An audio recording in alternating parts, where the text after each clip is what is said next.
అసలు ఇది ఏందో తెలుసా మీకు? This is my WhatsApp activity and ఎర్రగంగిరెడ్డిస్ WhatsApp activity. Nothing but WhatsApp activity. March 14 రాత్రి ఎందుకండి, నేను ఆ రోజు రాత్రి ఫస్ట్ జరిగింది చెప్తాను. నేను ఆ రోజు రాత్రి 10:30కో 11కో పండుకున్నా. పొద్దున్నే 5కి లేచినా. 6 గంటలు బాగా నిద్రపోయినా, 5కి లేచినా. స్పష్టంగా చెప్తా ఉన్నా, ఎటువంటి డౌట్ లేకుండా మీ అందరికీ బల్ల గుద్ది చెప్తా ఉన్నా. నేను 6 గంటలు ఆ రోజు రాత్రి పండుకున్నా. అండ్ 5 o'clock 4:45కో 5కో రఫ్గా లేచింటా. ఈ వాట్సాప్ యాక్టివిటీ అంటే ఏంది అని క్వశ్చన్ మీది, అంతే కదన్నా? ఈ వాట్సాప్ యాక్టివిటీ అంటే ఏంటంటేనా, దిస్ ఈజ్ నాట్ సిడిఆర్. ఇది నా నుంచి గంగిరెడ్డికి ఫోన్ పోవడమో, గంగిరెడ్డి నుంచి నాకు ఫోన్ రావడమో కాదు. ఇది నా నుంచి గంగిరెడ్డికి మెసేజ్ పోవడమో, గంగిరెడ్డి నుంచి నాకు మెసేజ్ రావడమో కాదు. ఇది this is nothing but WhatsApp activity. నేను ఒక ప్రజాప్రతినిధిగా నా ఫోన్లో ఎన్నో గ్రూప్స్ ఉంటాయి. ఎన్నో పొలిటికల్, వైఎస్ఆర్సీపీ పులివెందుల అని, వైఎస్ఆర్సీపీ మైదుకూరు అని, వైఎస్ఆర్సీపీ కడప అని రకరకాలైన గ్రూపులు ఉంటాయి నా ఫోన్లో. సో ఆ గ్రూపులు ఉన్న నేపథ్యంలో సహజంగానే మనం రాత్రి ఫోన్ పక్కన పెట్టి పండుకుంటాం. మనం పండుకున్న టైంలో కూడా మన ఫోన్కు నెంబర్ ఆఫ్ మెసేజెస్ వస్తుంటాయి. మెసేజ్ వచ్చిన ప్రతిసారి వాట్సాప్ యాక్టివిటీ ఉన్నట్టు. సపోజ్ 1:37 అవినాష్ రెడ్డి వాట్సాప్ యాక్టివ్గా ఉండిందంటే నేను మేల్కొని చదువుతానట్టు కాదు అర్థం. నేను నిద్ర మేల్కొని నైట్ డ్యూటీ చేసి చదువుతానట్టు కాదు అర్థం. దాని అర్థం ఆ టైంలో నా ఫోన్కి ఇన్కమింగ్ మెసేజ్ వచ్చిందని అర్థం. ఆల్ ఇన్కమింగ్ మెసేజెస్ వచ్చిన టైమింగ్స్ అంతే తప్ప ఆ టైంలో నేను మేల్కొని మెసేజ్లు చదువుతున్నానని పొరపాటున కూడా అర్థం కాదు. దీని మీద మీకు కొంచెం ఎక్స్ప్లెనేషన్ కూడా నేను ఇచ్చిన, ఒక నోట్ ఇస్తున్నా. అంటే this is nothing but WhatsApp activity.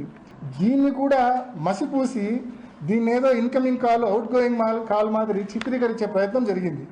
అంటే అవినాష్ రెడ్డి, ఎర్రగంగిరెడ్డి టైం స్టాంపులు మీరు తీసినారు కదా, వాట్సాప్ టైం స్టాంపులు. ఆ రోజు రాత్రి పులివెందుల్లో ఒక 50,000 మందికి మొబైల్ ఫోన్లు ఉన్నాయనుకుంటే, ఉదాహరణకి 50,000 మందికి మొబైల్ ఫోన్లు ఉన్నాయనుకుంటే పులివెందుల్లో కనీసము తక్కువలో తక్కువ ఒక 30,000 మందికి నైట్ టైం వాట్సాప్ యాక్టివిటీ ఇట్లా ఈ రకంగానే ఉండింటుంది. అంటే 30,000 మంది కుట్రదారులేనా? ఏంది అసలు లాజిక్ ఉండాలి కదా.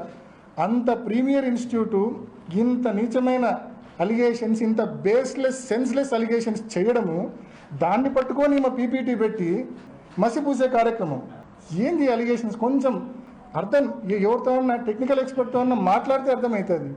మనం పండుకున్నప్పుడు కూడా మనకు మెసేజ్లు వస్తే కన్నా బ్యాక్గ్రౌండ్లో వాట్సాప్ యాక్టివ్గా ఉన్నట్టు చూపిస్తుంది ఆ టైం స్టాంప్లో. దట్ ఇన్ ద సెన్స్ నేను మేల్కొని చదువుతానంటే కానే కాదు అది అర్థం. And to be very clear, ఎవరితో అయినా వెరిఫై చేసుకోమని చెప్పండి. ఆ రోజు రాత్రి ఒక 6 hours నా ఫోన్ ఐడియల్గా ఉంటుంది, నేను పండుకున్నా కాబట్టి. అండ్ పొరపాటున కూడా అవుట్ గోయింగ్ మెసేజ్ పోయిండే ఛాన్సే లేదు. కారణం ఏంటంటే ఓన్లీ ఇన్కమింగ్ మెసేజ్ను ఎవరు నిలవరించలేరు. ఫోన్ ఆన్లో ఉన్నప్పుడు ఇన్కమింగ్ మెసేజ్ రాకుండా ఆపగలమన్నా వస్తాయి కదా సహజంగానే.